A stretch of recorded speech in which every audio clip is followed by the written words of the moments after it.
दिवस मना रहे हैं, लेकिन यह आजादी हमें उपहार में नहीं मिली है। इसके लिए एक लंबी यात्रा करनी पड़ी है, आजादी की यात्रा। इस यात्रा में हजारों लाखों लोगों ने अपनी जान की कुर्बानी दी। 1919 जलियांवाला बाग। आज हमारी बैसाखी का दिन है, लेकिन पूरा पंजाब बैसाखी नहीं मनाएगा। हम सब बैसाखी नहीं मनाएंगे।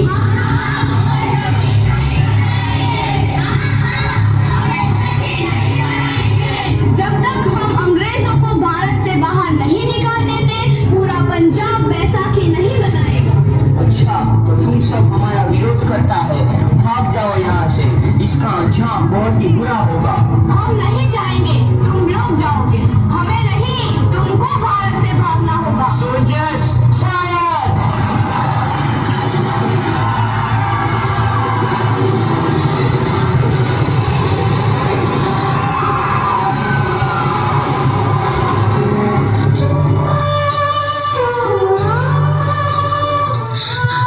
ये जमीन हमारी, ये धरती हमारी, ये खेत हमारे।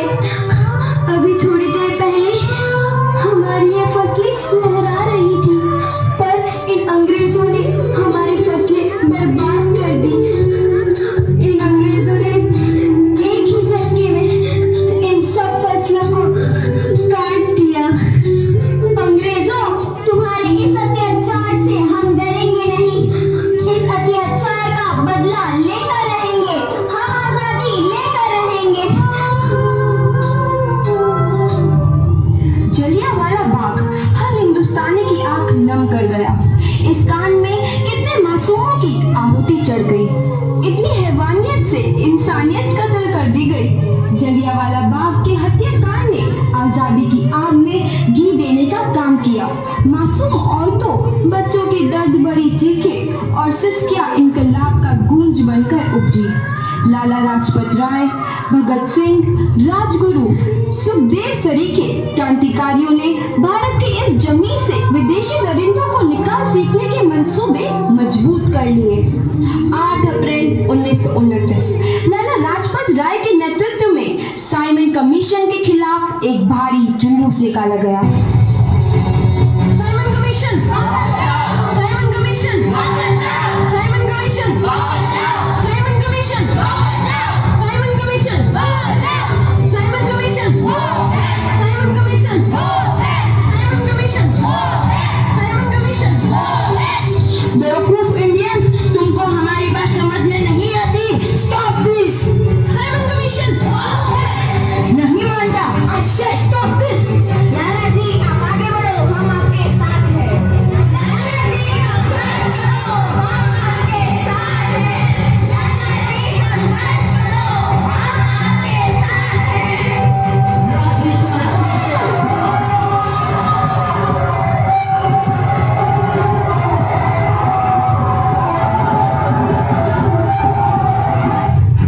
अरे लाला जी को तो बहुत गहरी चोट लगी है, उनका सर फट गया है।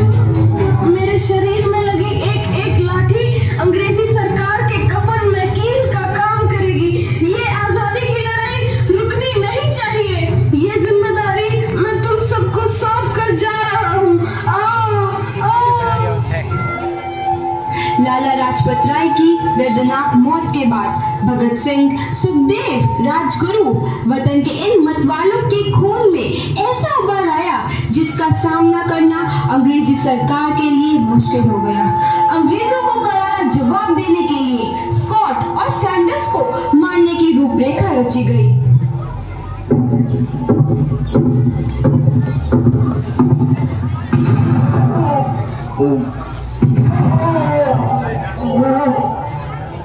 सैंडर्स मारा गया।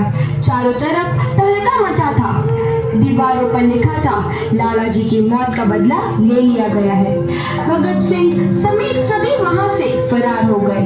8 अप्रैल 1929 दिल्ली में ब्रिटिश सरकार की सेंट्रल लेजिस्लेटिव असेंबली की बैठक में 2 बम धमाके की आवाज सुनाई दी।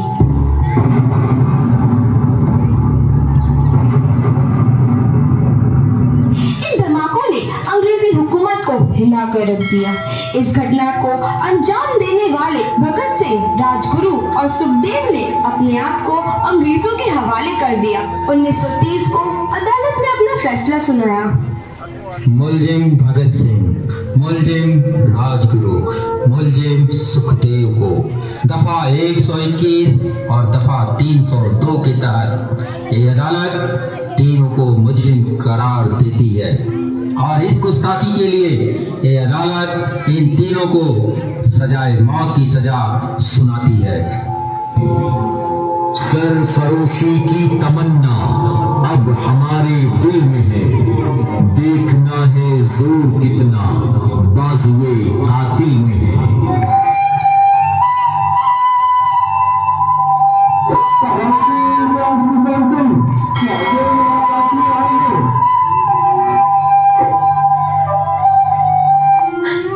पुत्र की हाल है तेरा? मैं चंगा हूँ माँ, फिक्र करने की कोई गल नहीं। पुत्र, मेरा दिल तेरी तरह पत्थर दिल नहीं होगा। तेरी ये गला सुन के मेरा कलेजा फटे जा रहा है। माँ, मेरा दिल कोई पत्थर जैसा नहीं है, एक वतन परस्त का दिल है जो मेरे देश प्रेम के जज्बे को ताकत देता है। बेटा, मेरा लाल।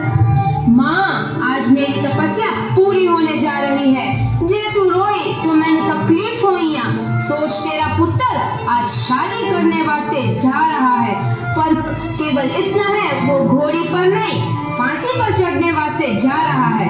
आज तू क्रांतिकारी की माँ है, कल तू एक शहीद की माँ होगी। माँ, पुत्र भगत, तू इतनी छोटी उम्र में हम सबको छोड़ के चला जाएगा? तूने जिंदगी में देखा ही क्या है पुत्र? मैंने अपनी माँ देखी है जिसने मुझे एक ही बात बताई है कि बेटे, अपने देश के लिए एक बार मरना 100 बार जन्म लेने के बराबर होता है। अच्छा माँ, अब आशीर्वाद दे, आखिरी बार विदाई लेने का समय आ गया है। भगत, मेरे लाल।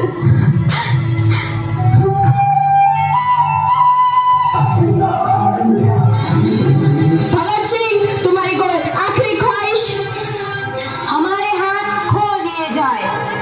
हम तीनों दोस्त एक दूसरे से गले मिलना चाहते हैं, उनके हाथ खोल दिए जाए।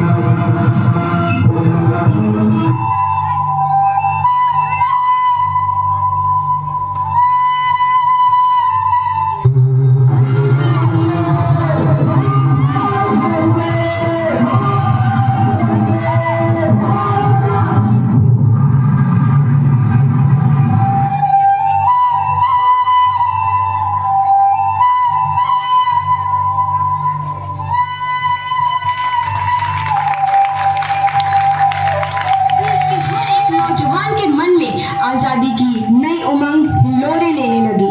अंग्रेजों भारत छोड़ो का नारा जोर पकड़ रहा था।